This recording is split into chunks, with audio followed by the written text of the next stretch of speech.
You got to wiggle. Yes.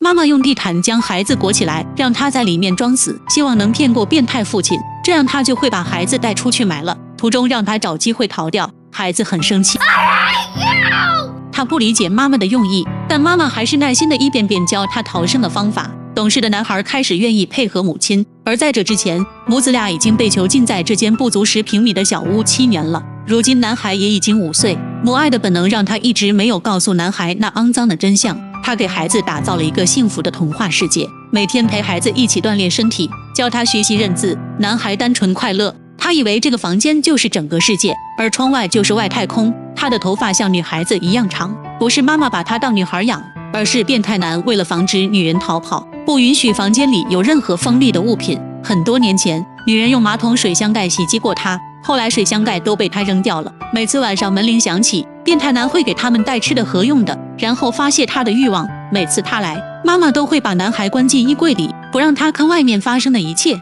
事后再把熟睡的男孩抱出来。第二天母子俩被冻醒了，他发现男人停了他们的暖气，屋子里异常寒冷，两人只能穿得特别厚，这也让他想明白了，继续待在这里只能等死。他必须想办法带孩子一起出去。他开始向男孩讲述外面的世界，讲述他当年被欺骗、被囚禁的过往。可听着听着，男孩却和妈妈争吵了起来。他不愿意相信外面险恶的世界，更愿意待在这里。妈妈很无奈，只能流着眼泪躺到了床上。好奇的他也开始主动问妈妈，外面还会有什么？妈妈很开心，给他讲述外面世界的美好，同时跟男孩计划要逃离这里。母亲让孩子假装生病，然后把热毛巾贴在他脸上，让他浑身发烫，满脸通红，希望骗过变态男，带他出去看病，从而让孩子把求救信息传递出去。等变态男回来后，只是摸了摸他的头，狠心地说明天就会买药回来。这次计划失败了，妈妈哭了一晚上，但她想到了第二个计划，让孩子装死。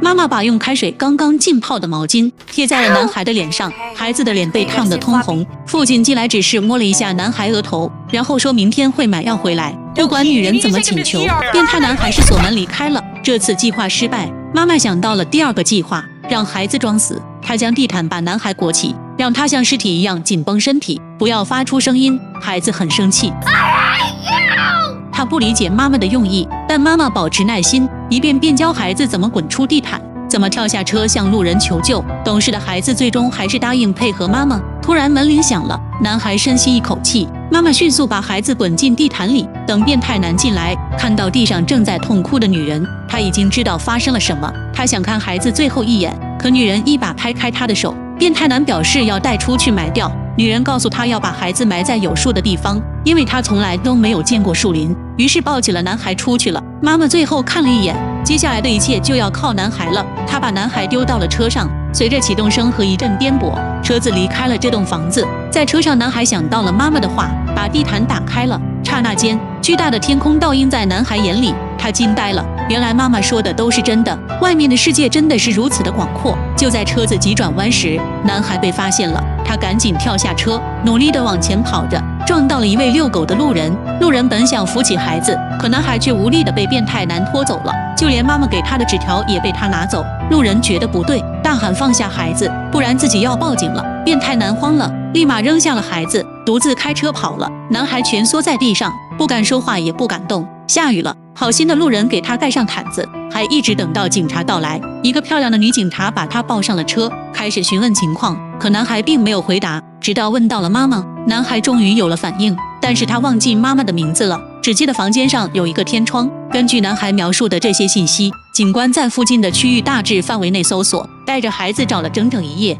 终于在黑夜里一个女人跑了出来，那正是他的妈妈。女人跑过去，没想到孩子真的救了自己，母子俩抱在一起痛哭。那个囚禁他们的男人也被抓获，似乎一切都结束了，但真正的问题才刚刚开始。小男孩已经5岁了，但却从未接触过外面的世界。他们在警察的帮助下摆脱了囚禁自己的小房子，住到了外婆的家里。眼前的外公和外婆他根本不认识，甚至不敢直视他们，更不愿意与人交流，永远都是躲在母亲的怀中。外婆想要剪掉男孩的长发，但男孩拒绝了外婆的好意。一天，外公发现了男孩在偷偷观察他，于是他转身进入厨房做了一份麦片给男孩吃。男孩对外公说了第一句话，两人也有了第一次近距离交流。男孩开始逐渐接受和融入新生活。由于女人的遭遇，被各大媒体前来采访，让女人瞬间成为了社会的焦点。长时间的舆论下，女人变得慢慢抑郁了，噩梦般的7年很难从脑海中抹去。一天傍晚，她服药自杀了。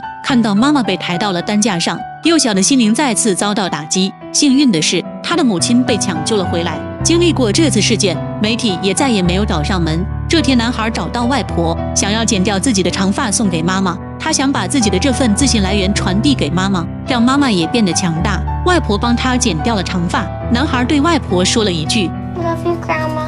外婆流下了眼泪，对着男孩说 I love you too, Jack。又过了几天，一个小朋友突然敲窗找男孩玩，男孩便出去了。他玩得很开心，这一幕刚好让回家的妈妈看见，她欣慰地笑了。孩子见到他，朝他冲过来，他们紧紧拥抱在一起。妈妈对孩子说：“谢谢你送给我的头发，你又一次救了我。”半年后，他们又来到了那个房间。他问母亲：“这里为什么小了许多？”母亲回答道：“是你在大房子里面住久了，所以才会感觉这里很小。”男孩看着眼前的天窗，彻底离开了这里，而母亲也不再逃避。男孩又成为他的希望与力量，他终于能够面对现实，接受这被彻底改变的人生。相信记忆中的伤痕也在随着时间和成长逐渐抚平。